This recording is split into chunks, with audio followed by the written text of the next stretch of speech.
Hello बच्चों, science from अंकुरविला में NCERT chemistry class 10 chapter 1 chemical reaction and equations और उसकी एक्सरसाइजेज। चैप्टर एंड की एक्सरसाइजेज हम लोग कर रहे थे। आज स्टार्ट करते हैं उसके आगे के पार्ट। क्वेश्चन नंबर 8 है, right the balance chemical equation for the following and identify the type of reactions. तो पहली रिएक्शन हमारे पास है potassium bromide. Potassium bromide KBr plus barium iodide gives potassium iodide plus barium bromide. देखो barium bromide Br2 है, तो यहाँ पर सबसे पहले हम KBr में 2 लगा देते हैं, यहाँ पर 2 लगा देते हैं। इक्वेशन बैलेंस हो गई। और डिस्प्लेसमेंट देखो K और Ba दोनों का हो रहा है, इसलिए ये वाली इक्वेशन कहलाएगी डबल डिस्प्लेसमेंट। ठीक, नेक्स्ट क्वेश्चन देखते हैं। नेक्स्ट क्वेश्चन है हमारा zinc carbonate plus zinc oxide, sorry gives zinc oxide carbon dioxide. तो ये हो जाएगा ZnCO3 gives ZnO plus CO2। Clearly दिख रहा है कि पहली चीज तो ये रिएक्शन बैलेंस्ड है, और दूसरी चीज ये है कि ये एक रिएक्टेंट था और प्रोडक्ट 2 हुए, यानी कि ये हो गया आपका कौन सा डिकम्पोजिशन रिएक्शन। इसको इरेज कर देते हैं। नेक्स्ट क्वेश्चन देखते हैं। Hydrogen plus chlorine gives hydrogen chloride, so H2 plus Cl2 gives 2HCl। Simple है, बैलेंस्ड है, और ये हो गई कॉम्बिनेशन रिएक्शन, दो चीजें कंबाइन हो रही हैं। नेक्स्ट क्वेश्चन देखो। Magnesium plus hydrogen chloride chloric acid gives magnesium chloride hydrogen, so Mg plus HCl gives MgCl2 plus hydrogen gas. Gas का मतलब ये हो गया Cl2 है, H2 है, क्लियर दिख रहा है कि सिर्फ यहाँ पर एक 2 लिखने से ही हो जाएगा। और Mg ने H को रिप्लेस कर दिया, मोर रिएक्टिव ने लेस रिएक्टिव को रिप्लेस कर दिया। इसका मतलब ये हो गई रिएक्शन आपकी MgCl2Cl। कौन सी रिएक्शन हो गई? Displacement reaction. तो नेक्स्ट क्वेश्चन पे आते हैं, तो हो ही गया था। चलो question number 9, what does mean by exothermic and endothermic reaction. Exo का मतलब होता है, जैसे ये हो गया हमारे रिएक्टेंट, ये हो गया हमारा प्रोडक्ट। एक्सो मतलब प्रोडक्ट साइड में अगर हीट निकल रही है, एनर्जी निकल रही है, कैसे भी लिखा हुआ है, इनमें से कुछ भी रिफ्लेक्ट हो रहा है तो वो एक्सोथर्मिक है। सिमिलरली अगर R और P रिएक्टेंट और प्रोडक्ट दोनों लिखा हुआ है, और ये डेल्टा यहाँ बना है, यहाँ बना है, या यहाँ पर कहीं, यहाँ पर हीट लिखा हुआ है, यहाँ पे एनर्जी लिखा हुआ है, यहाँ पे इलेक्ट्रिसिटी लिखा हुआ है, इलेक्ट्रिक करंट लिखा हुआ है, इलेक्ट्रिसिटी नहीं इलेक्ट्रिक करंट, कैसे भी, तो ये आपकी एंडोथर्मिक रिएक्शन हो जाएगी। बाकी डेफिनेशन और एग्जांपल्स मैम ने क्लास में कराया हुआ है, वो मैं नहीं टेकअप करूंगा। Question number 10, respiration considered and why is respiration considered an exothermic reaction? Respiration is considered an exothermic reaction because of this reaction. C6H12O6 plus 6O2 gives 6CO2 plus 6H2O plus energy which is in the form of heat। ठीक है, respiration इसीलिए exothermic है क्योंकि energy यहाँ पे release होती है, और हाई लेवल की एनर्जी रिलीज होती है। होता क्या है, ये जो पहला कंपाउंड यहाँ पे लिखा हुआ है, ये है ग्लूकोज। ऑक्सीजन की प्रेजेंस में, इन द ऑक्सीजन के साथ रिएक्ट करके in the presence of sunlight, और सनलाइट छोड़ो, रेस्पिरेशन तो कभी भी होता है, तो ऑक्सीजन जो यहाँ पे है उससे ऑक्सीजन के साथ रिएक्शन होता है, ग्लूकोज जो हमारे अंदर फैट है स्टार्च के फॉर्म में, और एनर्जी रिलीज होती है। इसकी वजह से ये रिएक्शन एक्सोथर्मिक रिएक्शन है, और ये रिएक्शन आप साथ में लिखना जरूर इस वाले क्वेश्चन के साथ में, और जितनी भी लैंग्वेज समझ में आ रही है वो इसको एक्सप्लेन करके लिख देना, बाकी इतना मोर देन इनफ है। Next question, why are decomposition reaction called opposite of combination reaction? Simple है, डिकम्पोजिशन का मतलब हुआ A से B प्लस C बना, और कॉम्बिनेशन का मतलब हुआ B प्लस C से A बना। तो दिख रहा है ना, क्लियर कट है। और एग्जांपल्स आपने ऑलरेडी पढ़ रखे हैं चैप्टर के बीच में। कॉन्सेप्ट यहाँ से है कि ये एक टूट के ये दो बना है और ये दोनों कंबाइन होकर ये बना, तो ये हो गया डिकम्पोजिशन, ये हो गया combination, and they are vice versa. Next question, right one equation each for decomposition reaction and where energy is supplied in the form of heat, light and electricity। ठीक है, तो ये एग्जांपल्स हैं, ये इंपॉर्टेंट क्वेश्चन है, मैं आपको बता देता हूँ इसका आंसर।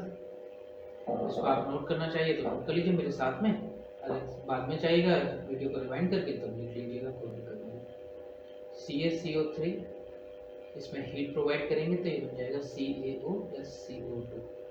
दूसरा है डायरेक्टिव बैलेंस लिख देते हैं 2AgPr, यहाँ पे लाइट प्रोवाइड करेंगे in the presence of light तो ये बन जाएगा 2Ag + Pr2।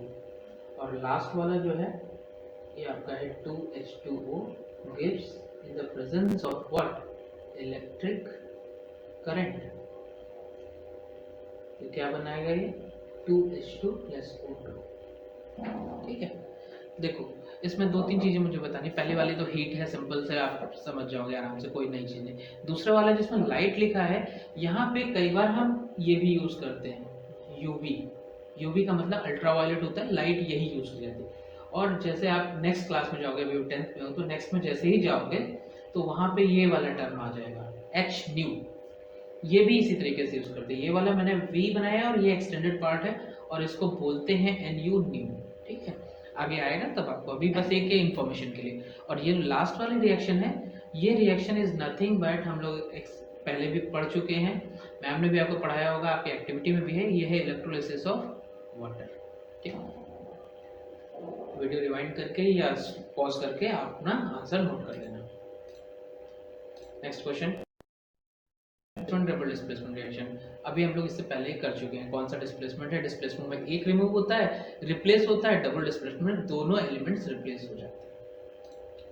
Question number 14, in refining of silver, recovery of silver from silver nitrate solution involved displacement by copper metal, write down the reaction involved। तो इसमें कौन सी reaction होगी?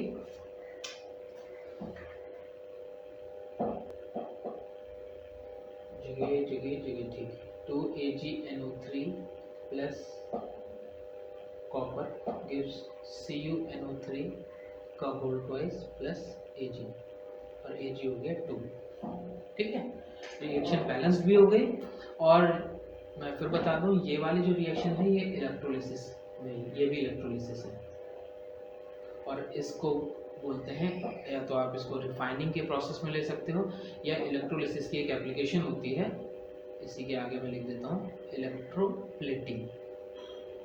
ठीक है, AgNO3 अगर हम इम्प्योर मानते हैं तो कॉपर यहाँ पे इसको रिप्लेस कर देगा क्योंकि कॉपर रिएक्टिव है, तो ये डिस्प्लेसमेंट रिएक्शन का एक एग्जांपल भी हो गया। साथ में Ag यहाँ पे रिलीज हो जाएगा। Ag इंपॉर्टेंट मटेरियल होता है, मेटल होता है, हमारे लिए ऑर्नामेंट्स बनते हैं, काफ़ी कॉस्टली होता है, तो इस तरीके से यहाँ पे Ag रिलीज हो जाता है। ठीक है, नेक्स्ट क्वेश्चन देखते हैं। What do you mean by precipitation reaction? Precipitation reaction जैसे मैम ने बताया होगा, फिर मैं एग्जांपल्स आपको बता देता हूँ। जैसे आप ये ले लो, BaCl2 plus MgSO4 gives BaSO4 plus MgCl2। ठीक है, तो इसमें ये जो आपका BaSO4 है ना, ये वाइट प्रेसिपिटेट होता है। प्रेसिपिटेट PPT के फॉर्म में शॉर्ट में लिखा जाता है, और इसको डिनोट करने का जो सिंबल होता है वो ये होता है। अगर किसी भी एलिमेंट या किसी भी कंपाउंड के बगल में PPT लिखा है मतलब वो सेटल डाउन है, या फिर इस तरीके से। और PPT का मतलब होता है, जैसे आपने एक रिएक्शन कराई, रिएक्शन कराने के बाद जो आपको यहाँ टेस्ट ट्यूब में बेस में मिल रहा है वो आपका प्रेसिपिटेट है। ठीक, तो ये हो गई रिएक्शन प्रेसिपिटेट का एग्जांपल। और प्रेसिपिटेट का मतलब है एक बॉटम पे कोई भी चीज इनसॉल्युबल मिले। हाँ, एक और वर्ड आप इसमें कीवर्ड यूज कर सकते हो, इनसॉल्युबल। अगर ये सॉल्युबल होता तो पूरे बॉटम में होता ही नहीं, पूरे सॉल्यूशन में मिलता। इनसॉल्युबल है और प्रेसिपिटेट है जो बॉटम पे सेटल हो जाए।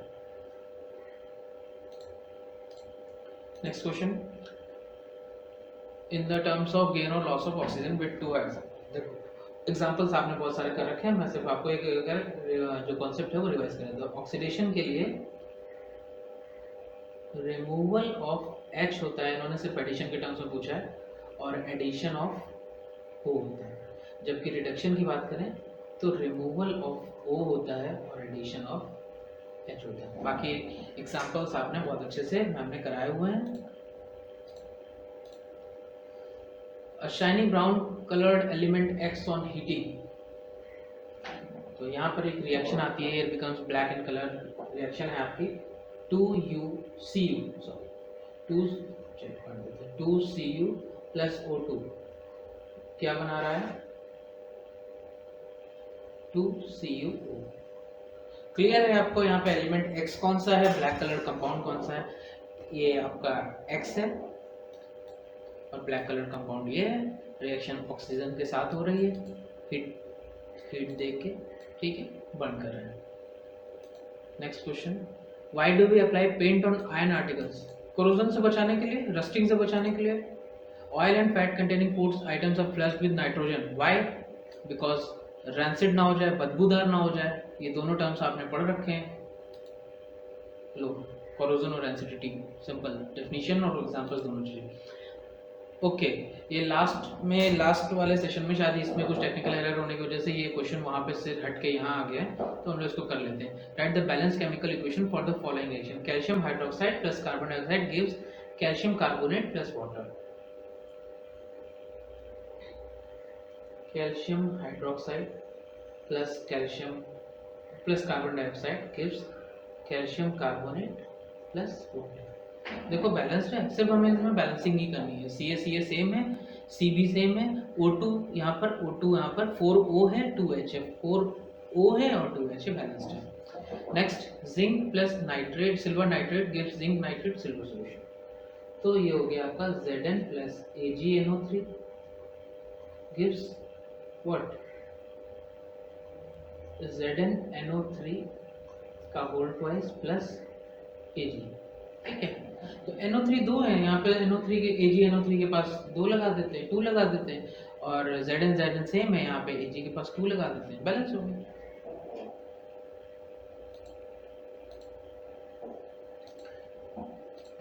Next, Al aluminium plus CuCl2 gives AlCl3 plus copper. देखो बैलेंस तो है नहीं क्योंकि यहाँ पे Cl2 है, वहाँ पे Cl3 है, तो 2 को 2 के बगल में 3 कर देते हैं और 3 के जहाँ पे 3 वहाँ 2 कर देते हैं, तो Cl तो बैलेंस हो गया. कॉपर के पास 3 लिख देते हैं, Al के पास यहाँ पर 2 लिख देते हैं, balance. Barium chloride, potassium sulphate, barium sulphate, potassium chloride, तो ये आपकी इक्वेशन बन जाएगी barium Cl2 BaCl2 plus K2SO4 gives BaSO4 plus KCl. Balance करना है, Cl पहले बैलेंस कर लो, तो ये हो गया 2 यहाँ, सॉरी यहाँ 2 नहीं लगेगा, Cl बैलेंस करने के लिए हमको 2 यहाँ पर लगाना पड़ेगा, तो Cl2 हो गया, 2Kb हो गया, Ba हो गया, SO4 हो गया, क्वेश्चन बैलेंस हो गया. ये आपका चैप्टर यहाँ फिनिश होता है हमारी तरफ से. कोई कंफ्यूजन, कोई डाउट रहता है तो आप कमेंट सेक्शन में पूछ सकते हो, और आप यहाँ तक देख रहे हो तो लाइक करना तो बनता है. ठीक है, ओके बाय.